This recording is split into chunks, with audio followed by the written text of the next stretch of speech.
El día 20 de noviembre de 1936, al amanecer, José Antonio Primo de Rivera era fusilado en el patio de la cárcel de Alicante. El líder más carismático y reconocible de la derecha española desaparecía. Pero ¿quién tuvo realmente la culpa de la muerte de Primo de Rivera? Franco pudo, y lo que es más importante, ¿quiso evitar su muerte? Primero de todo, ¿por qué estaba preso José Antonio? Primo de Rivera, hijo del dictador Miguel Primo de Rivera, había fundado Falange, partido de inspiración fascista, en 1933. Como te cuento en el vídeo sobre la muerte de Calvo Sotelo que te dejo abajo en la descripción, el 13 de marzo de 1936, Falange, tras sufrir varias muertes, subió la apuesta y atentó contra el catedrático de Derecho Luis Jiménez de Asúa, que salió ileso, aunque su escolta Manuel Gisbert, de tendencia izquierdista, falleció. Al día siguiente, la cúpula de Falange fue detenida, José Antonio incluido. Acabó condenado por tenencia de armas y desacato. Ya no volvería a pisar la calle con vida. La noche del 5 al 6 de junio del 36 fue trasladado junto con su hermano a la prisión de Alicante. El 18 de julio, José Antonio estaba preso, como hemos dicho, en la prisión de Alicante. Desde varias semanas antes del inicio de la rebelión militar, ya se pusieron en marcha varios planes para rescatar o intercambiar a José Antonio. Algunos eran estrambóticos, una verdadera locura, pero otros pudieron haber tenido éxito y haber cambiado la historia de España. Los primeros corrieron a cargo de agrupaciones falangistas. Un plan pretendía sacar a José Antonio en barca y llevarlo a un lugar seguro. Otro usaría una avioneta pilotada por Juan Antonio Ansaldo, el piloto protagonista del accidente mortal del general Sanjurjo. La iniciativa más seria de todas fue planeada días antes del 18 de julio por el conde de Mayalde, amigo de José Antonio, y Fernando, su hermano. El personal de la prisión les facilitaría llaves falsas para llegar hasta un hidroavión en el que huir a un lugar seguro. Pero el plan se truncó con la detención el día 13 de julio de Fernando. Miguel, su otro hermano, lo calificó posteriormente como el plan más sensato de cuantos planeamos. Poco después, el 16 de agosto, ya con media España matándose con la otra media, fue incomunicado y separado de su hermano Miguel, también preso, ya que le encontraron 2 pistolas y mapas en su celda. La guerra no detuvo los intentos de rescate y comenzó también una serie de tentativas de canje con las autoridades republicanas.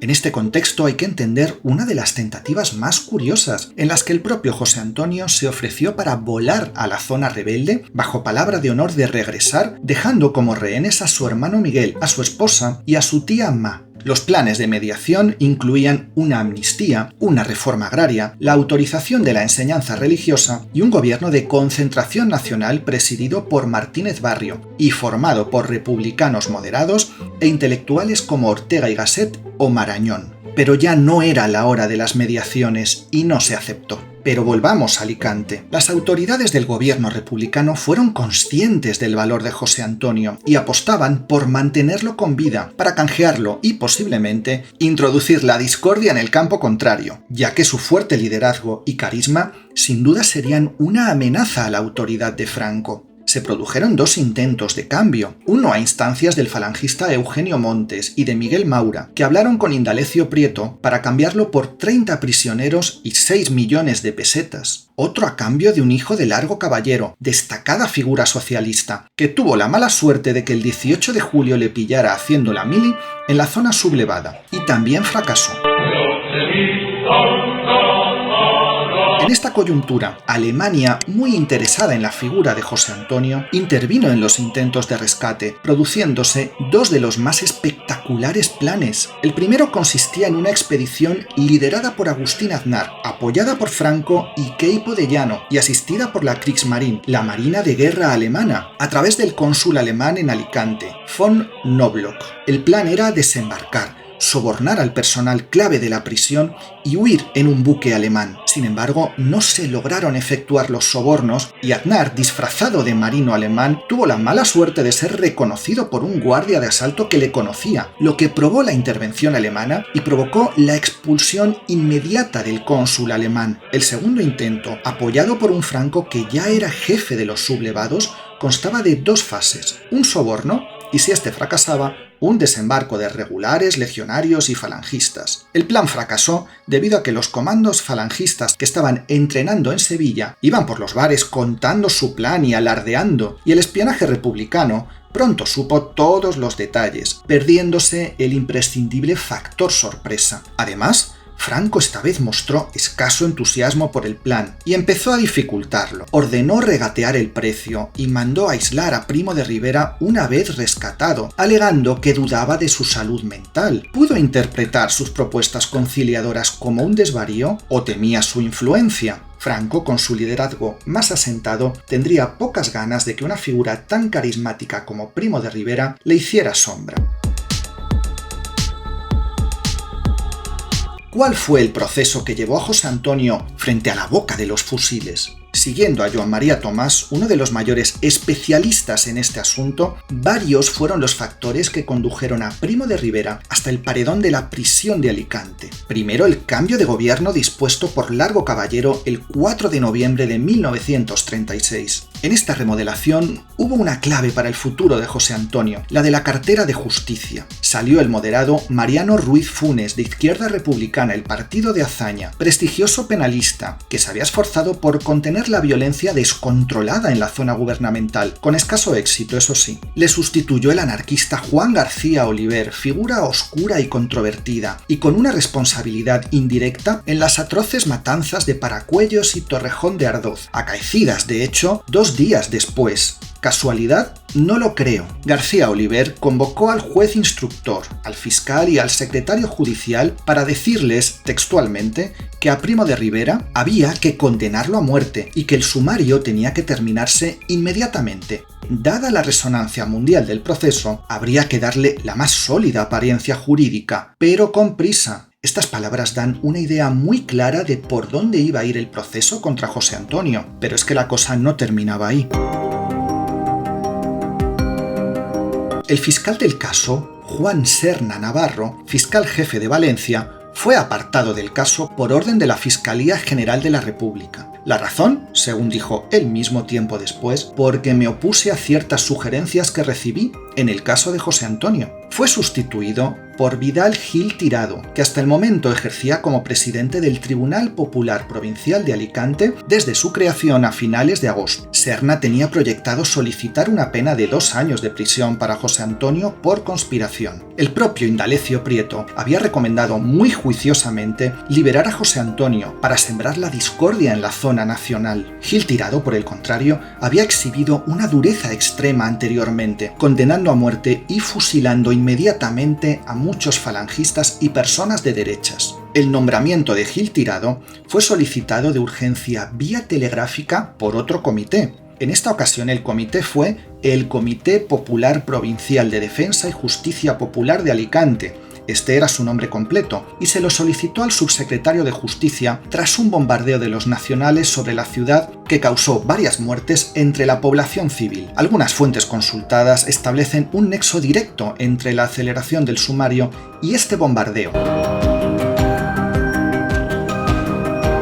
El segundo factor es muy interesante y desconocido, y os va a sorprender a muchos, y deriva de la muy poco conocida relación política de respeto mutuo entre, atención, Primo de Rivera y el propio Azaña. Este segundo factor sería el fracaso de las gestiones por parte del propio Azaña para alargar la tramitación del sumario y conseguir una condena benévola para José Antonio, ayudado por el ministro Ruiz Funes, el ministro de Obras Públicas Julio Just Jimeno e Indalecio Prieto. Es elocuente el hecho, documentado por Joan Tomás, de que José Antonio y su hermano Miguel iban a ser paseados, es decir, ejecutados en un supuesto traslado a Cartagena aplicando la ley de fugas, a mediados de agosto de 1936, a instancias del Partido Comunista y con el voto en contra de Unión Republicana e Izquierda Republicana. Estos le mandaron inmediatamente un telegrama a Azaña, a Giral y a Indalecio Prieto, que rápidamente abortaron la operación cuando ya estaban preparando el equipaje los hermanos Primo de Rivera. Pero como hemos visto, el cambio de gobierno que colocó a García Oliver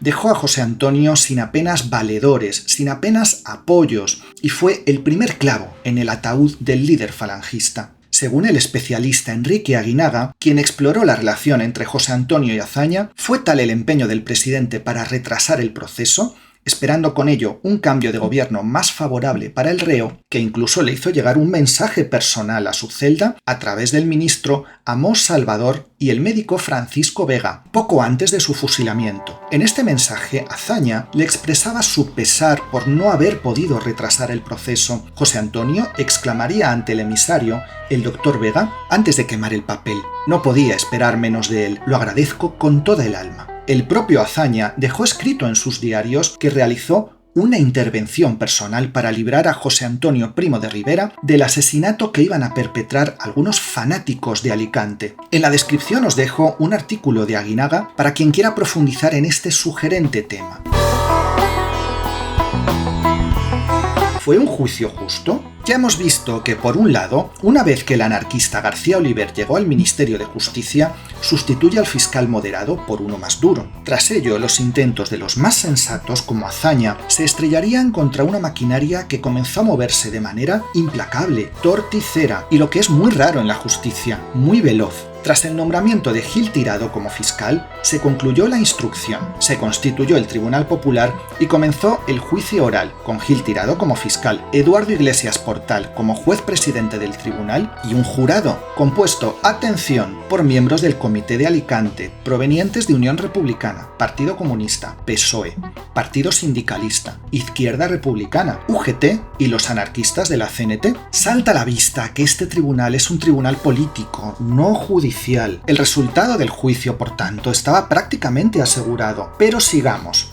¿Cómo se desarrolló la vista? El día 9 de noviembre declararon los oficiales de prisiones, el día 10 el propio Primo de Rivera y el 14 se le notificó auto de procesamiento. El 15 tuvo por primera vez acceso al sumario, el lunes 16 comenzó la vista oral y el día 18 se dictó sentencia de muerte, que fue recurrida y confirmada. ¿Cuál fue el eje de los argumentos de la Fiscalía? ¿En qué se sustentó? La Fiscalía se apoyó en un argumento tan sencillo de esgrimir como difícil de demostrar: que José Antonio había estado implicado en la sublevación militar del 18 de julio. Hay dos cuestiones básicas que hay que entender en este asunto. La primera es si José Antonio estuvo efectivamente implicado en la preparación del golpe, pese a haber estado encarcelado, y todo apunta a que sí lo estuvo. La situación de José Antonio en prisión era bastante cómoda y tenía extrema facilidad para comunicarse con el exterior, lo que le permitió conocer y participar en los planes de Mola. Estableció contacto con él el 29 de mayo a través de un pasante de su despacho, Rafael Carcerán, y le ofreció 4.000 falangistas para la rebelión militar. El día 30 de mayo dio orden de que la primera línea del partido apoyara la insurrección que se estaba preparando. Y esto nos lleva a la segunda cuestión. En un proceso con garantías, es la Fiscalía la que debe probar la culpabilidad del acusado, y aunque hoy, casi 90 años después, está clara la implicación, entonces no lo estaba, y el tribunal no pudo presentar apenas evidencias de la implicación de José Antonio en el golpe, más allá de recortes de prensa y sospechas, lo cual no es en absoluto prueba de cargo. Un tribunal imparcial hubiera dictaminado la inocencia de José Antonio en minutos, pero este tribunal, como hemos visto, no era imparcial, no hubo garantías, como no las hubo, por otra parte, para los miles de procesos similares que se dieron en ambas zonas.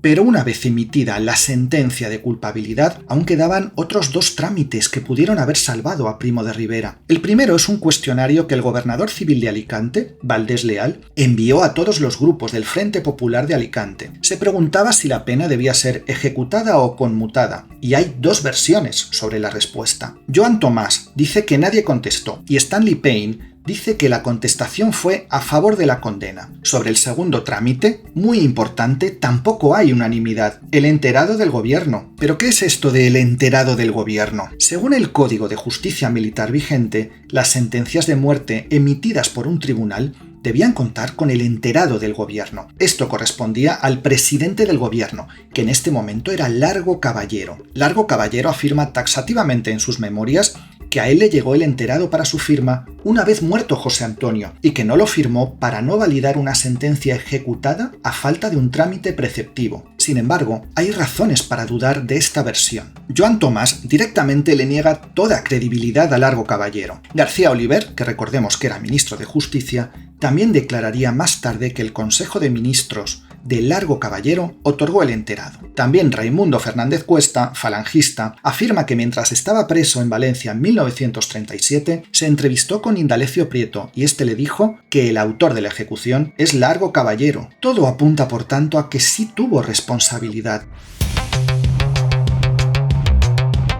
Y aquí vamos a detenernos para arrojar luz sobre las últimas horas de Primo de Rivera y sobre su fusilamiento. Para esta parte, además de las fuentes principales que ya os he ido citando, he recurrido a los archivos estatales, en particular a los documentos del juicio a algunos miembros del piquete que asesinó a José Antonio y que son del máximo interés. Notificada la sentencia y denegados los indultos y recursos, el día 19 José Antonio se confesó con un cura recluso, José Planelles, que por cierto sería fusilado 9 días después. Escribió varias cartas y otorgó testamento. El 20 de madrugada bajaron a su hermano Miguel para despedirse. Hablaron, y esto es curioso, en inglés para no ser entendidos por los guardas, pidiéndole que le ayudara a morir con dignidad, cosa que efectivamente parece que ocurrió. Hay varias versiones, pero la más fiable a mi parecer es la que se puede reconstruir a partir de la pieza especial de la Causa General de abril de 1941, donde declaran algunos integrantes del pelotón, que está en el Archivo Histórico Nacional y tomada como fuente primaria para esta parte. Según la declaración de Guillermo Toscano, al que veis en la foto, onubense de 30 años, anarquista de la CNT, miembro de la columna Maroto y jefe del pelotón de fusilamiento, hacia las 6:30 de la mañana,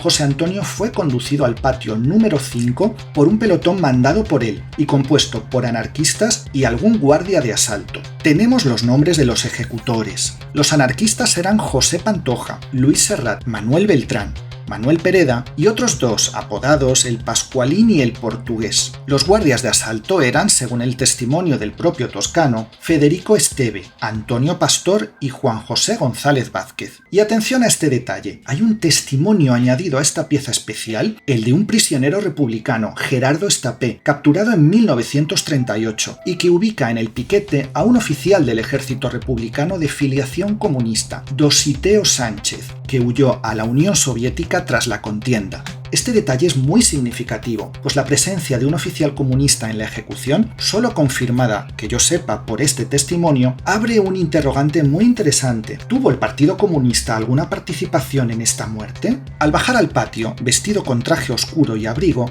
ya estaban allí los otros 4 reos, 2 falangistas y 2 carlistas: Ezequiel Mira, Luis Segura, Vicente Muñoz y Luis López. A partir de aquí, todo sucede muy rápido. Al bajar al patio, Toscano indica que se coloquen en la tapia, con José Antonio a la izquierda. Primo de Rivera levanta la mano, grita "Arriba España" y acto seguido, sin que nadie dé orden de disparar, el pelotón abre fuego. Toscano, según su propio testimonio, dio el tiro de gracia a los reos con una pistola, indicando que José Antonio murió en el acto y con entereza. Una hora más tarde, los cuerpos fueron recogidos por una ambulancia y llevados a una fosa común. Juan José González Vázquez aporta un dato interesante, y es que, como veis en su declaración, se tomaron fotografías del fusilamiento, hoy perdidas. Terminaba aquí la vida de José Antonio y comenzaba el mito del ausente, hábilmente gestionado por Franco y por el franquismo. Vamos a dilucidar las responsabilidades de este asesinato, con especial atención a la de Franco. Y sobre este asunto no hay duda, le guardaba una profunda inquina a Primo de Rivera, como atestigua el propio Serrano Suñer, cuñado de Franco. Recordemos que Franco ascendió a la jefatura del Estado el 1 de octubre del 36, en un proceso que te cuento en el vídeo que te dejo en la descripción, y que su poder no estuvo completamente asentado hasta abril del 37, cuando unificó todas las fuerzas rebeldes bajo su mando único. Franco sabía que el control de la falange era crucial para asentar su liderazgo y debía someterla a cualquier precio. Preso Primo de Rivera, Manuel Edilla era el sucesor interino, pero otros, como Agustín Aznar, pugnaban por el liderazgo. Franco sabía que Primo de Rivera sería un contrapeso a su poder y podría actuar con relativa independencia del poder absoluto que estaba construyendo, dada su capacidad de liderazgo y movilización. Además, dado su enorme ascendiente sobre parte de la derecha española, incluyendo a algún alto militar como Yagüe, no sería tan fácil de contrarrestar como Edilla, al que de hecho condenó a muerte en mayo del 37 por resistirse a la unificación. Con Primo de Rivera era evidente que no podría hacer eso, que al principio Franco no tuvo más remedio que apoyar los intentos de rescate de José Antonio, pero en un momento dado comenzó a sentir menos entusiasmo por su rescate, llegando a regatear el dinero para su canje, como hemos visto. Debemos concluir que había un conflicto entre José Antonio y los intereses de un Franco que aspiraba a ostentar el poder absoluto a costa de quien fuera, cosa que efectivamente logró. En este caso no es descabellado concluir que Franco pudo obstaculizar o al menos no implicarse a fondo en el rescate de José Antonio. Una prueba de la frialdad con la que manejó su situación es que en la zona nacional no se admitió su muerte hasta 2 años más tarde, creando el famoso mito del ausente, a fin de dejar a Falange con un liderazgo en permanente estado de interinidad, lo que le facilitaría su control. En todo caso, Franco tuvo un golpe de suerte tras otro. Murió Sanjurjo, líder de la rebelión en accidente, en julio. Murió José Antonio, la figura más magnética y que le pudo haber hecho sombra, en noviembre. Y en junio del año siguiente moriría Emilio Mola, el director. ¿Esta muerte fue un accidente o estaba la mano de Franco detrás? Ese es tema para otro vídeo que te dejo aquí en las pantallas finales para que conozcas toda la verdad. Suscríbete, dale a like y un saludo.